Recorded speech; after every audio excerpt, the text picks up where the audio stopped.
I don't think you can't completely leave Brexit aside, and what we'd like, but we have to remember there's lots that are still within the Chancellor's control. Yeah. And what we'd like to see the Chancellor do is to turbocharge investment here in the UK.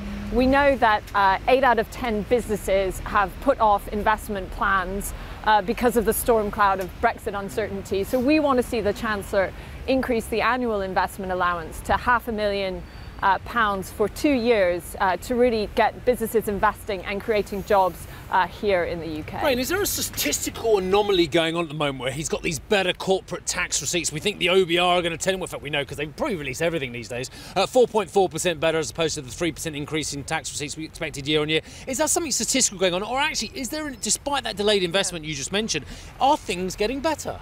I think what we have to remember is that the economy is still growing. It's not growing as fast as it was. Although at a lower level, we understand today. It's growing around 1.5%. That's weaker than we were 2 years ago. But there still is growth in the economy, and it's really, it's great that we're seeing stronger tax receipts, and that does make the Chancellor's job easier today. He will have a bit more resources than he expected a few months ago. So £13 billion the OBR is expected to increase or to lower overall government borrowing. So it's important that the Chancellor spends that on investment, on skills, and on supporting our growth over the long term.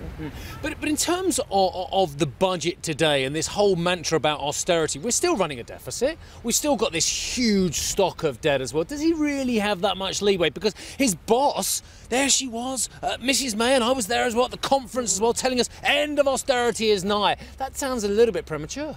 Look, I think it's going to be a really long road to the end of austerity in its fullest sense. I think and in a way, I think we'll only get the true story next year when we look at how much is allocated to government spending departments as part of the comprehensive spending review. Really, I think what most people mean by an end to austerity is that we're not shrinking the amount that government departments have to spend in real terms year upon year, and that we will see next year. And I think the other portion is about benefits, and we've seen cuts to working benefits in real terms, and we know that the Chancellor is likely to ease some of the transition to universal credit, so I think that's an important step forward. But I think we're going to see steps out of austerity, not a giant leap. Hey everybody, it's Hadley Gamble from our new CNBC Middle East Bureau in Abu Dhabi. Thanks for stopping by. Now to watch more, you can try one of the videos that just popped up on your screen. And don't forget to subscribe.